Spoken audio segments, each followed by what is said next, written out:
Hello, critics, non-critics, and friends. Welcome to the Film Optics Podcast, where we take a glance into blockbusters, indie films, and everything in between. I'm your host, Christian, and as always, I'm joined by my partner in film, Devin, and today we're going to be giving our reactions to the film Challengers, starring Zendaya. But before we begin today's episode, you can listen to our podcast on podcast platforms around the internet. That includes Apple Podcasts, Spotify, Google Podcasts, and more. And if you are a new or seasoned listener to the show, we would love to hear from you guys.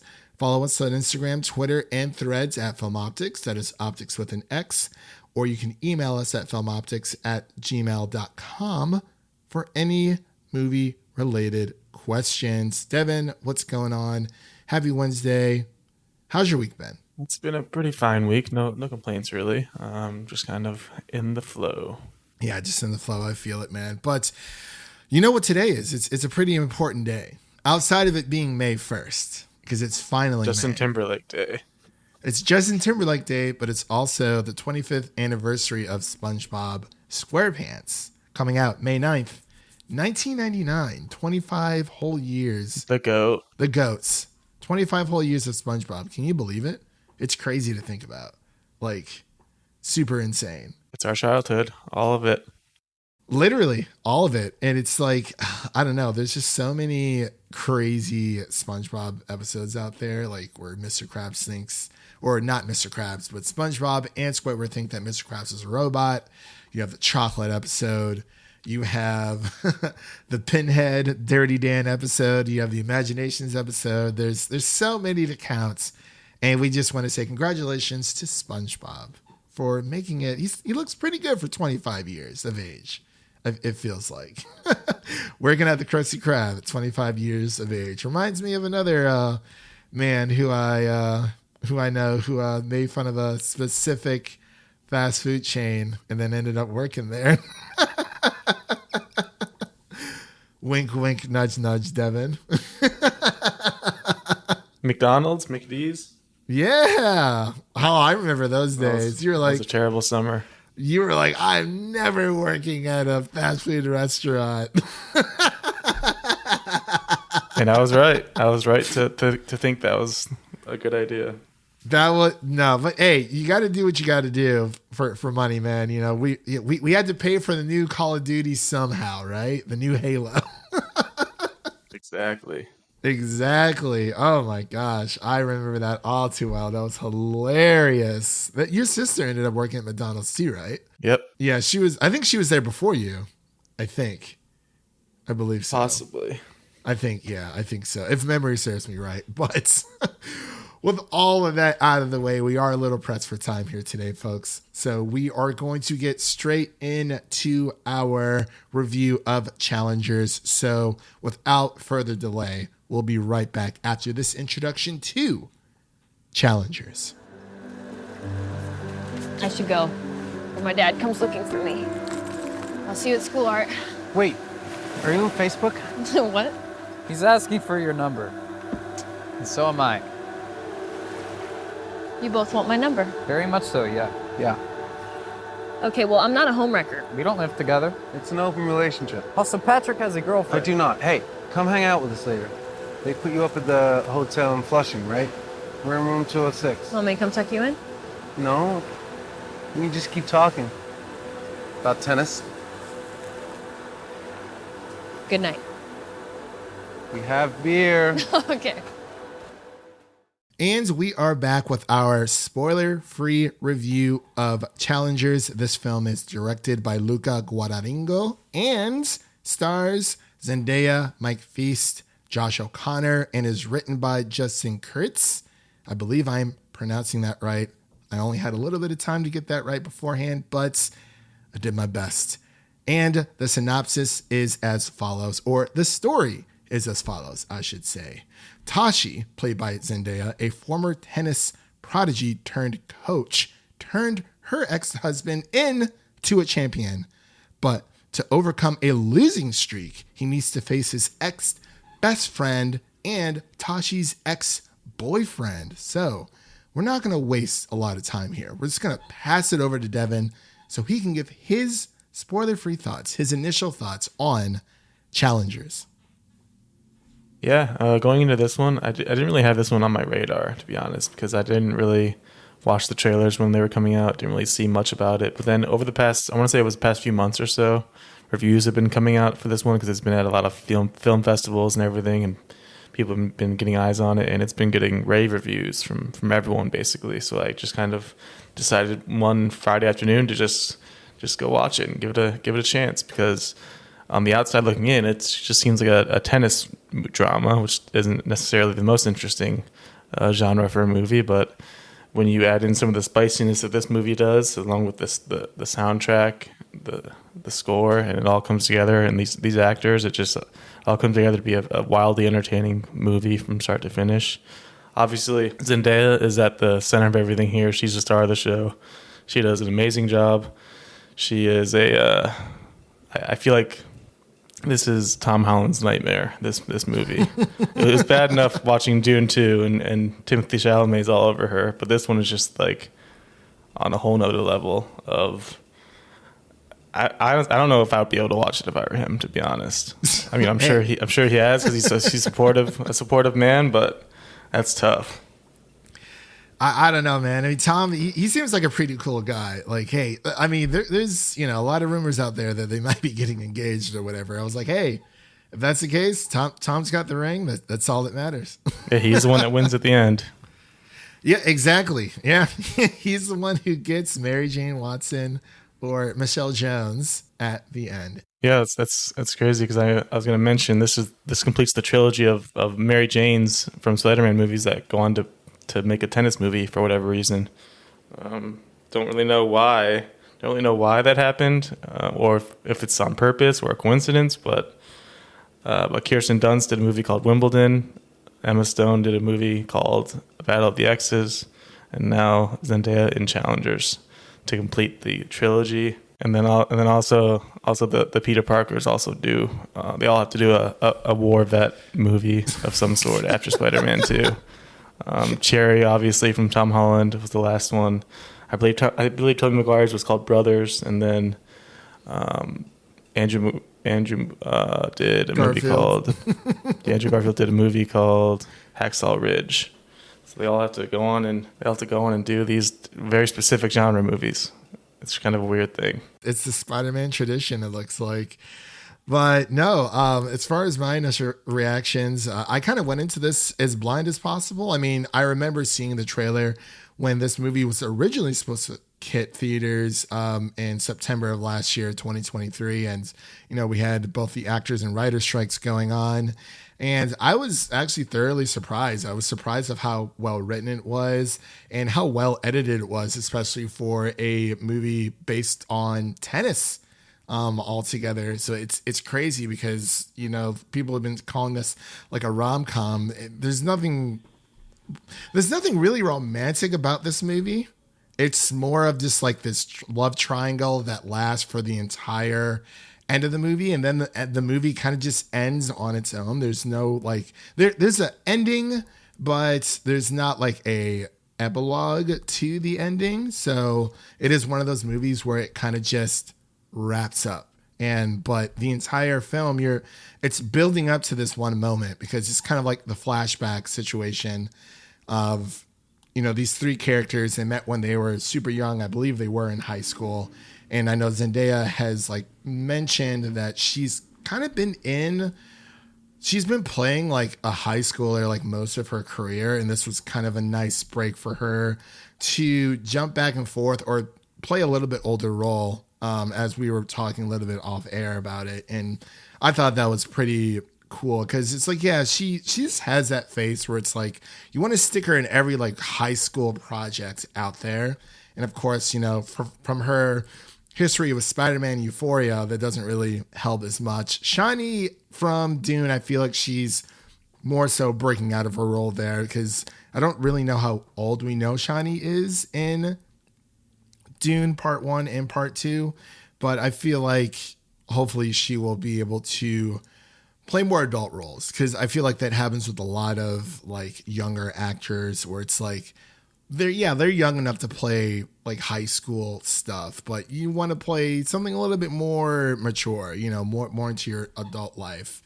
And I totally get that. So, but overall, like I love the movie. It's so crazy how I never thought I could care about tennis so much. So it's like watching the story unfold and like their love for tennis affect their friendship and their relationship. And there's flash forwards and there's flashbacks and not really flash forwards, but it's nonlinear storytelling, which I think is really interesting. But I think they do a really good job of visually telling you when it's the past and when it's the present. Yeah, every character gets their own time period haircut specifically. Yeah, especially Zendaya, like she has the super long hair when she's like, in high school, and then it's like chopped off. Like, oof, that's crazy. She looks good though. And it looks good no matter what. Yeah, I definitely agree. But I actually had a question to ask you really quick about this. And I've seen this on the streets of Twitter, just social media altogether, where people are saying that we got a different movie that was promised in the trailer that was the final product. Like everyone's saying that the trailer makes it seem like this is like a raunchy relationship movie that surrounds, the sport of tennis. And I don't know if I necessarily agree with that, because it's like there's that one scene, right, where it's like the three of them are in the bed and, both guys are like are on each side of Zendaya, and it kind of turns into like a little bit of a makeout session. But that's really like as far as the raunchiness does go, but it's more about the complicated relationship between these three people. And I wanted to ask you, do you feel like the trailer misled you or led you astray from the final product? Yeah, I don't really think I ever fully watched the trailer to begin with, so I don't really have that perspective. But I feel like it definitely gets pretty spicy. Like you mentioned the bed scene, and then there's also some scenes in the current day of the movie that you definitely feel some of that chemistry on the screen between these characters. And like I said before, Tom Holland, God bless you if you had to support her and watch this, because it would have been tough. Not gonna lie, but yeah, there's definitely. I wouldn't want to say it's misrepresented, because it's tennis at the end of the day, and it's like to make that into a like spicy, dramatic movie. It's pretty impressive, and I think a lot of what added to the overall feel and vibe of the movie is the score, because everyone's been kind of raving about that, and I think it just kind of elevates everything, especially the tennis / romance scenes. It just feels like you're playing laser tag or something. Like the whole time, just bumping and just get you going, and it feels like it's what's exactly needed for a movie like this, where you're going back and forth, just like an actual tennis match would be. I think it's kind of sets up the entire theme of the movie too. I totally agree. Yeah, the score makes you on edge, but like in a good way. Like, you're antsy, you're trying to figure out what's going on, because the film Challengers itself is like a challenger. It's kind of like at least from what the movie was able to tell us, it's like a pre-tournament to get into the actual tournament. And you see the work that these people, like these actors, especially like Zendaya, has put into this role. Like to prepare for this role, she spent 3 months with a pro tennis player coach. So it's kind of crazy to think about these types of situations where the prep that goes into a movie like this. And I actually have a little bit of trivia here for you. It looks like Austin Butler and Timothy Chalamet were both considered for the role of Art Donaldson before Mike Faist was cast. Which is kind of crazy to think about. But, it's all leading up to this one moment, because, like I said, it's nonlinear storytelling. And the movie kind of does just end, but it ends on a high note. So there's no like real epilogue. It just boom. It ends with a pretty big payoff if you've been paying attention throughout the movie and like were able to pick up on what was happening, because once you realize that the specific tennis racket tick and what that symbolizes, and then you kind of put together like, oh, it's going to happen again. And then once you figure it out, you're just kind of sitting there waiting in anticipation for it to happen. And it seems like it could happen like multiple moments, but then it finally does happen. And that felt like that was real enthralling, just kind of on the edge of your seat. And then even if you didn't pick up on that, I imagine it'd be a similar surprise to see that. It's funny because it's like I've been joking saying that this is like two guys, one racket, but yeah, that scene, it's set up and payoff like you were saying. Hey, like, they made a joke kind of like that in the movie. The Josh O'Connor character said something about Zendaya's character. He let her use a racket on him. Yeah, exactly. Yeah, I remember that, and it was written so well. Like, you know, the ambitions that these characters have, the complicated love triangle between these three characters, and I feel like I feel like it's low key like a bro code movie. Not really, but like if you've seen the movie, you'll know, because there's like they break the bro code a few times, so I don't know. It's kind of a bad representation, but it shows the importance of the bro code. Yeah, exactly. Yeah, the importance of the bro code towards the very ends, where, you know, there's certain hand motions going on, and it's like the one thing that wasn't taken from them as friends.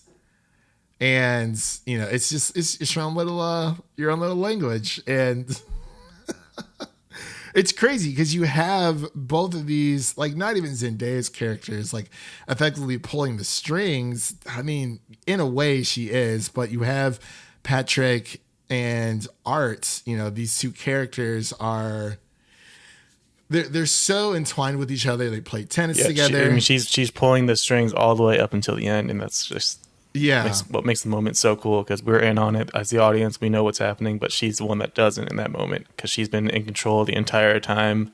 She's been manipulating them the entire time, and all because they wanted to both get her number. And then she's like, yeah, man, it's crazy because you have, and between Patrick and Art, both of these characters, Art is more reserved. He's not as outgoing. He's very succinct. He's very content. And then you have Patrick, who is more of the basically introvert and extrovert, almost to a point where, you know, you see more of Patrick's personality, but you also see how arrogant he can be, and how his arrogance can be more of his undoing. And I believe there was a line in the movie where Zendaya's character was saying that the issue with Patrick is that he thinks that he's won a match of tennis before it's over. And you can kind of view the love triangle as its own match of tennis, where it's just like single versus double, or vice versa. It's crazy how there's just a lot of innuendos in here, sexual innuendos, and just a very well thought out movie where the editing was insane, especially when they're like tracking like where the ball is going. It was crazy. I was like, this is like the exact amount of like antsiness that I need. I don't need anything like Uncut Gems now. Just saying, it's a very. I had to throw that in there. Oh, of course. It's almost like its influence is lasting. I wouldn't really say it's I wouldn't say that. I mean, no matter how many times you watch Shogun, you know, I saw that article that you brought out, but I didn't really see one of many examples. Okay. Inside Out 2 as well. What? They were gonna make that movie regardless, but but they were inspired. I don't know what's there to be inspired by, but hey, whatever. It's all good. It's all good. But this film is very, it was amazing. Like it's a sports movie. You know, we've seen films like, you know, The Way Back. We had Air last year as well. And it's its own type of sports movie where it's about the sport. It's about your relationship with tennis. It's about your love for the sport. but it's really about these three characters that so happen to just love the same sport. And that's kind of how they let out their pent-up aggression, whether it's like between each other or just other issues that they're having in their lives. But I feel like this is a type of movie that critics more so are going to eat up, more so than the audience. But I feel like the audience is just going to go because it's Zendaya. So I think right now the audience score for Rotten Tomatoes is hovering around 89%.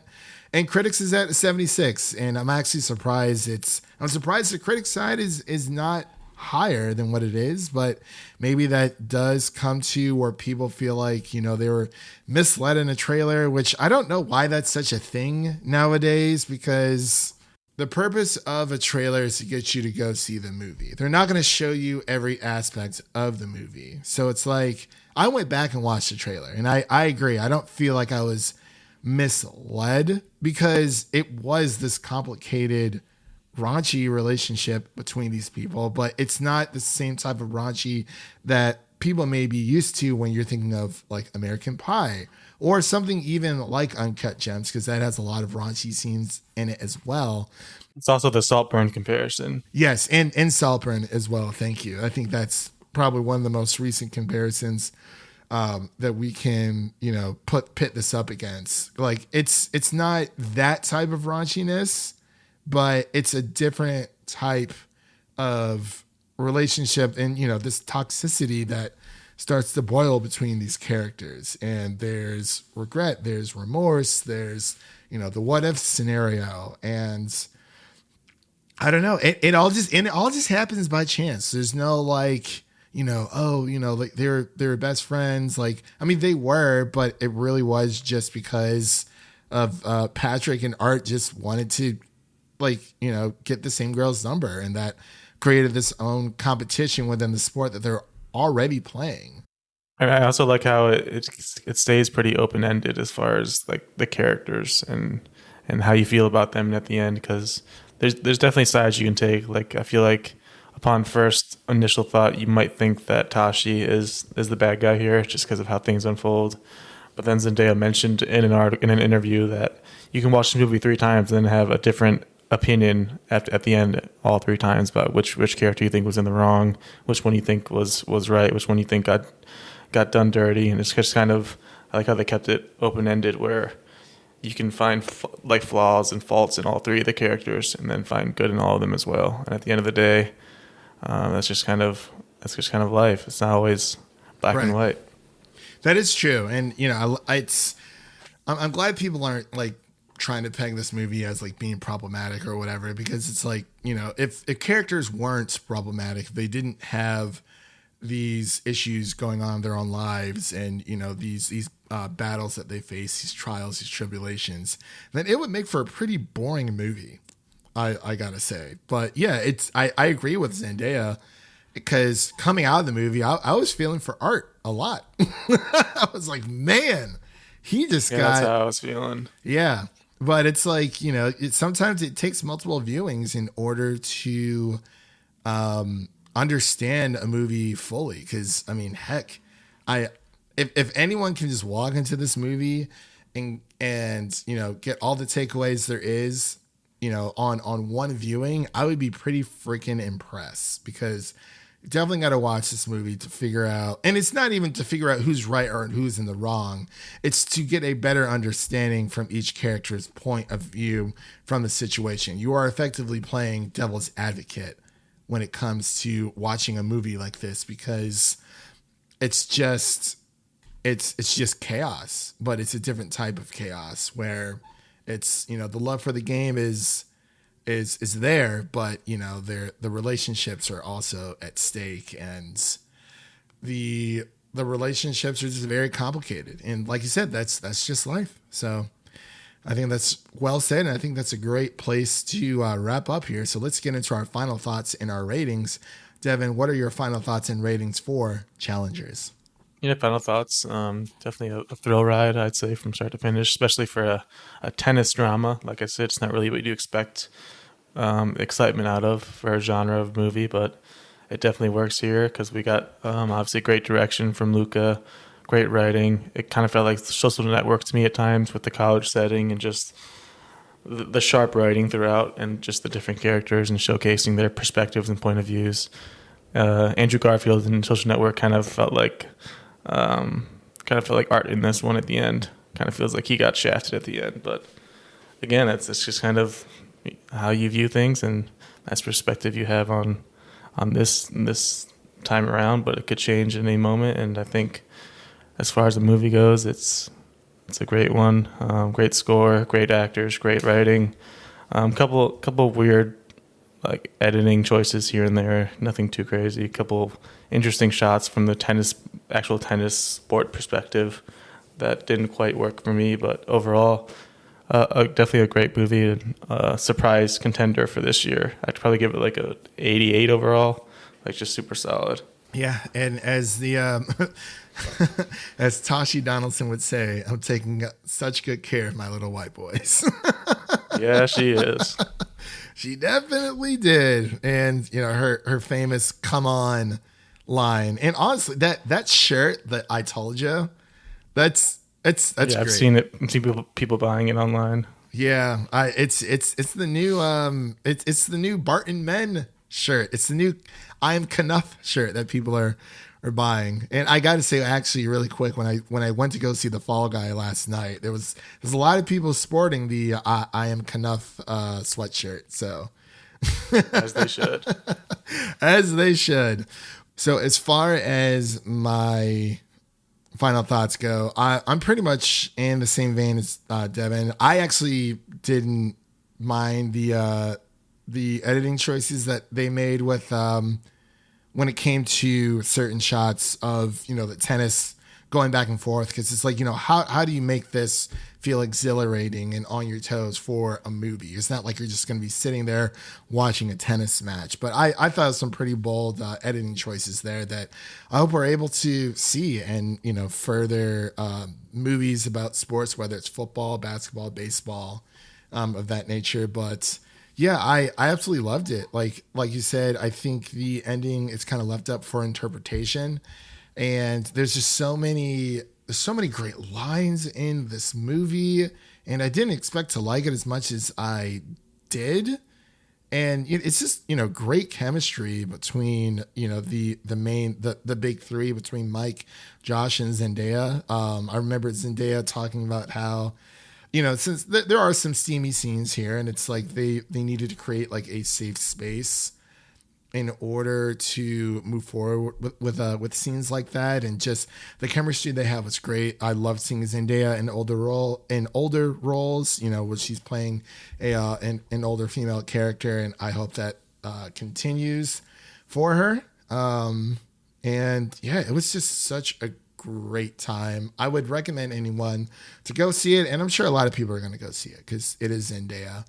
And like you said, the writing, the editing, the cinematography itself, it just all looked great, and you're easily able to follow along. I never once felt lost with the plot.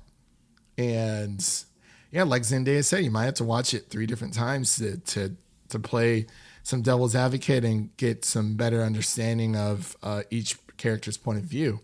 And I would probably give this, you said an 88 out of 100? Yeah. I was leaning in between there, between like an 85 and an 87, or an 85 and an 88. But I think we're pretty much on the same page with this one. So I'm just going to pull the plug and say 80 out of 100, which will make that our official podcast score here for Challengers. And with all that said, that does conclude today's episode. If you like what you heard, make sure to subscribe to our podcast on your preferred podcast platform of choice, and make sure to follow us on Instagram, Twitter, and Threads at FilmOptics. That is optics with an X. And don't forget to share an episode of our podcast with a friend, whether it be your mother, your brother, or your significant other. Spread the love for the Film Optics podcast with a movie lover in need. And now let's take a sneak peek at new review releases that you can listen to as of this recording. So you can actually listen to our Shogun Season 1 review, as well as our Fallout Season 1 review, and our Abigail spoiler spoiler-free review. That was a great horror movie. I think everyone should go see it. It's great stuff. And for upcoming releases, you can look forward to our Kingdom of the Planet of the Apes review, as well as our X-Men 97 spoiler-free season 1 review. Actually, it might be spoilers. We got like 2 weeks left before the season finale, before we wrap up that show. And I'll also be doing another Blu-ray review roundup for you guys. We're going to be talking about movies such as The Departed, Justice League Crisis on Infinite Earths Part 2, and Season 4 of Doom Patrol. Can't believe that show has been over for a while, but hey, it's coming out on Blu-ray and I'm going to be talking about it here on the show. And with all that said, thank you all for listening. If you enjoy the show, please take a moment to leave us a 5-star rating and review on Apple Podcasts and Spotify. And stay connected with us by following us on Twitter, Instagram, Threads, all that social media garbage for the latest updates. That was Devin, and I'm Christian, signing off. And remember, life is like a movie, so go out there and make it a blockbuster.